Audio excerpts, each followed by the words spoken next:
Kami masih ada utang 7 hari 7 hari petang buya ndak puasa. Ya. Apakah kami qadha dulu atau langsung puasa 6? Ustaz kalau bertamu ke rumah orang, kebetulan Ustaz puasa sunat, Ustaz makan apa enggak? Kamu tengok dulu lauknya.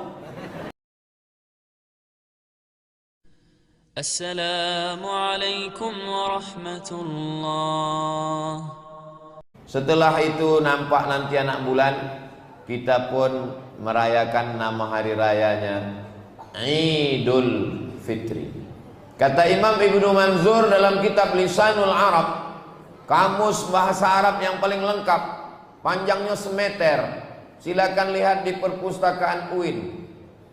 Imam Ibnu Manzur mengatakan asluhu ada yaudu. Asal dari kata id artinya kembali. Jadi Idul Fitri artinya kembali makan. Awaklah berapa hari tidak makan? Sudah 28 hari tidak masuk ketupek gulai paku, tidak masuk nasi uduk, nasi lemak. Maka begitu nanti Idul Fitri berarti kita kembali makan. Maka sesoleh-soleh orang, sealim-alim orang, haram hukumnya berpuasa pada tanggal 1 Syawal. Karena 1 Syawal adalah kembali makan. Cuman hati-hati masalah makan ini. Karena lambung ini kan sudah terbiasa tak diisi pagi.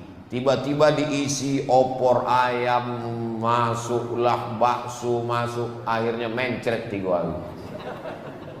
Maka disyariatkanlah kita namanya puasa 6. Jadi hari kedua Syawal sudah bisa puasa 6. Untuk apa disyariatkan puasa 6 ini? Rem. Karena kalau tidak ada remnya nanti tiap hari makan. Jadi hari pertama makan, siapa yang mau hari kedua silakan. Bebas. Tidak mesti mutatabi'aini berturut-turut. Bisa di awal, bisa di tengah, bisa di ujung. Kami masih ada utang 7 hari petang buya ndak puasa. Ya. Apakah kami qadha dulu atau langsung puasa 6? Qadha dulu. Qadha dulu 7 hari, habis itu baru puasa 6. 7 tambah 6 3 boleh. Habislah kue itu buya. Panjang umur, sehat badan, mudah-mudahan awak bisa sampai ke Mesir. Amin. Sampai ke Mesir nanti ziarah ke makam Imam Syafi'i. Amin. Nanti dokek makam Imam Syafi'i itu ada makam ulama besar mazhab Syafi'i namanya Imam Zakaria Al-Ansari. Imam Zakaria Al-Ansari mengatakan, siapa nan puasa qadha di bulan Syawal otomatis dapat pahala puasa sunat Syawal. Ini alternatif bagi ibu-ibu yang ada hutang 7 hari potang. Maka nanti di bulan Syawal niatnya puasa qadha. Amba berniat puasa qadha 6 hari, otomatis dapat pahala. Ustaz dari tadi kok ibu-ibu? Ya karena ibu-ibu yang tinggal 7 hari. Ternyata Pak kok tinggal 7 boleh hari. Lebih banyak lainnya deh. Maka bapak-bapak pun begitu juga. Niatnya nanti niat puasa qadha, otomatis dapat pahala puasa sunat. Apalagi puasa qadha-nya di bulan Syawal hari Senin, dapat 3. Puasa qadha dapat, puasa sunat Syawal dapat, puasa Senin dapat. Kata ibu-ibu, dapat 4 Pak Ustaz. Satu lagi apa? Diet. Diet itu bonusnya. Jangan sampai masukkan ke niat nawaitu shoma ghadin, diet lillahi ta'ala. Tak bisa. Sumu tasihu. Kalau kamu berpuasa kamu sehat. Sehatnya itu bonus. Ini tentang jangan sampai kebablasan tak ada rem. Makan makanan. Nah ini tentang adab-adab kita nanti pada saat Idul Fitri. Idul Fitri balik makan. Yang tak mau makan paksa makan. Tapi memang pengalaman saya, pengalaman ambo pribadi, kalau awak berniat puasa, memang banyak godaan. Waktu itu masih mengajar di UIN, puasa sunat ambo. Langsung datang mahasiswa, Pak ada nasi kotak gitu. Waktu ndak puasa, ndak ada nasi.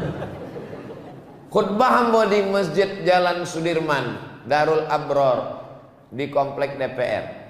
Habis khutbah datang jamaah, Ustadz kita mampir sebentar di Pondok Baung. Waktu ndak puasa ndak ada undang.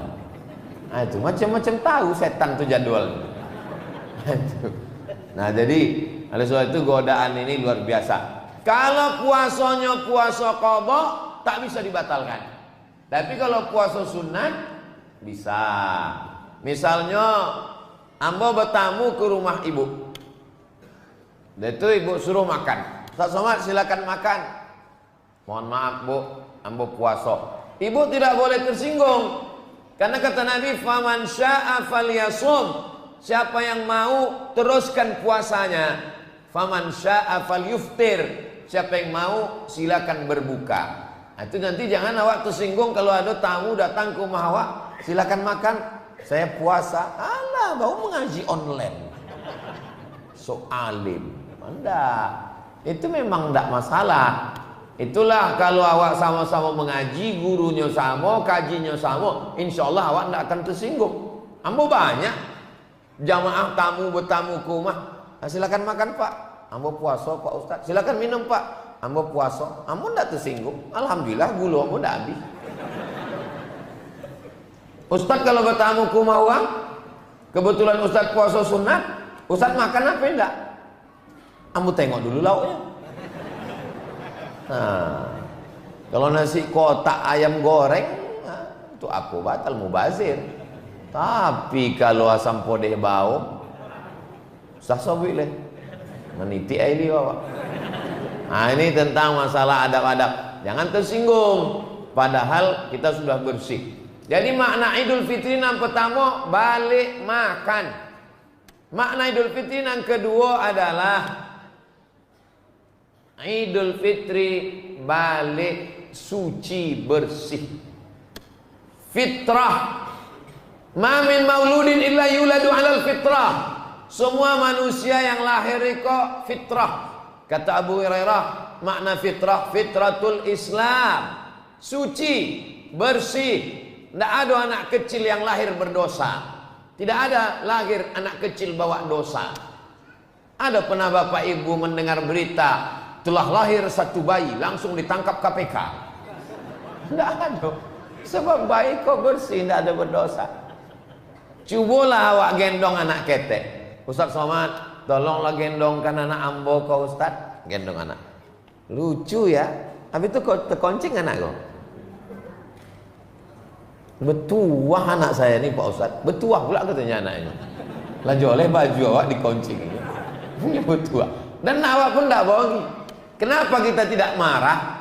Sebab anak kecil ikon tidak berdosa. Coba kalau apanya tuh kancing. Menangi anak gua. Awak pun golak. Apa kata awak? Ini umur begini memang lagi lucu-lucunya. Ya Pak Ahmad. Iya kata. Lagi digendong gitu. Kenapa? Sebabnya tidak ada dosa, tidak berdosa. Jadi balik Idul Fitri, balik kepada fitrah, tidak ada dosa. Kharajaka yauma waladathu ummuh. Keluar dari Ramadan seperti keluar dari rahim ibunya, suci bersih. Dosanya kepada Allah habis. Dibersihkan oleh tarawih, witir, tahajud, zikir, solawat, habis bersih. Ini ambo sedang berhadapan dengan bayi-bayi. Cuma gak tua gitu. Baik, dosa kepada Allah Ta'ala sudah bersih insya Allah. Tapi dosa kepada manusia, itulah maka adat istiadat awak kalau Idul Fitri mohon maaf zahir dan batin. batin perut, zahir pundak. Apa makna perut dan pundak? Ambo bersalaman sama bapak, Pak Ketua Masjid, ya saya pergi dulu ya. Ya, waktu ambo pergi yang nampak apa? Pundak. Itu maka disebut zahir. Waktu ambo poi nandak nampak mana? Perut. Nandak nampak itu batin. Maka disebut dengan mohon maaf zahir dan batin. Itu bahasa Arabnya zahir. Alhamdulillah, setelah menyimak penjelasan dari Ustadz Abdul Somad, semoga ilmu yang telah kita peroleh dari Ustadz Abdul Somad menjadi ilmu yang bermanfaat bagi kita, keluarga, dan anak cucu kita. Amin. Ustadz Abdul Somad menjelaskan bahwa setelah terlihat anak bulan, kita akan merayakan Hari Raya Idul Fitri. Idul Fitri atau yang kita sering sebut dengan Id memiliki arti yang pertama adalah kembali makan. Kita sudah 31 hari, kita tidak makan pagi dan makan siang. Dan kita tidak boleh berpuasa pada tanggal 1 Syawal, karena haram hukumnya. Setelah kita dibolehkan makan pada hari yang fitri ini, kita kadang kalap, sehingga makan campur-campur. Memang semua kelihatan enak, tapi kita harus menyadari keadaan dan kapasitas perut kita. Karena jika makan campur-campur dan secara berlebihan, kita akan mengalami sakit perut. Untuk mengerem hawa nafsu kita, terutama hawa nafsu untuk terus makan, kita dapat melakukan puasa 6. Puasa ini bisa dilakukan baik di awal, tengah, ataupun akhir pada bulan Syawal. Tapi saya masih memiliki hutang puasa. Saya harus melakukan yang mana dulu? Baik, kita harus mengganti hutang puasa kita dulu dengan mengkodok puasa. Setelah selesai, kita dapat melakukan puasa 6. Adapun manfaat dari puasa 6 ini adalah 1. Mendapatkan pahala yang berlipat ganda, yaitu seperti menjalankan puasa selama setahun. Ustadz Abdul Somad juga menuturkan, siapa yang puasa kodok di bulan Syawal otomatis mendapatkan pahala puasa sunnah Syawal. Dikutip dari Imam Zakaria Al-Ansori. Apalagi jika kita melakukan puasa kodok pada hari Senin, kita akan mendapatkan puasa kodok, puasa sunat Syawal, dan puasa Senin. Puasa di bulan Syawal memang tidak mudah, karena akan ada banyak godaan, tetapi pahala puasa 6 di bulan Syawal juga besar. Ustadz Abdul Somad juga menjelaskan, jika kita melakukan puasa kodok tidak bisa dibatalkan, kecuali kita mengalami situasi mendesak, seperti tiba-tiba sakit. Tapi jika puasa sunnah masih bisa dibatalkan. Makna dari Idul Fitri yang kedua adalah kembali suci, bersih. Dapat diartikan kita keluar dari bulan Ramadan seperti keluar dari rahim ibu, bersih tanpa dosa. Karena pada bulan Ramadan kita telah melakukan banyak kebaikan, dan kebaikan ini pahalanya dilipat gandakan oleh Allah Subhanahu wa Ta'ala. Dosa kita kepada Allah insya Allah sudah bersih, tetapi dosa kita kepada manusia belum. Untuk membersihkan dosa ini, kita dapat silaturahmi kepada para tetangga dan sanak saudara dengan mengucapkan mohon maaf lahir dan batin. Jika ini semua sudah kita lakukan, insya Allah dosa kita sudah bersih. Saya juga mengucapkan selamat Hari Raya Idul Fitri 1440 Hijriah. Saya sekeluarga meminta maaf lahir dan batin. Semoga kita diberi kesehatan dan umur yang panjang, sehingga bisa bertemu Ramadan di tahun depan. Sekian yang dapat saya sampaikan, dan mohon maaf apabila ada kesalahan. Wassalamualaikum warahmatullahi wabarakatuh.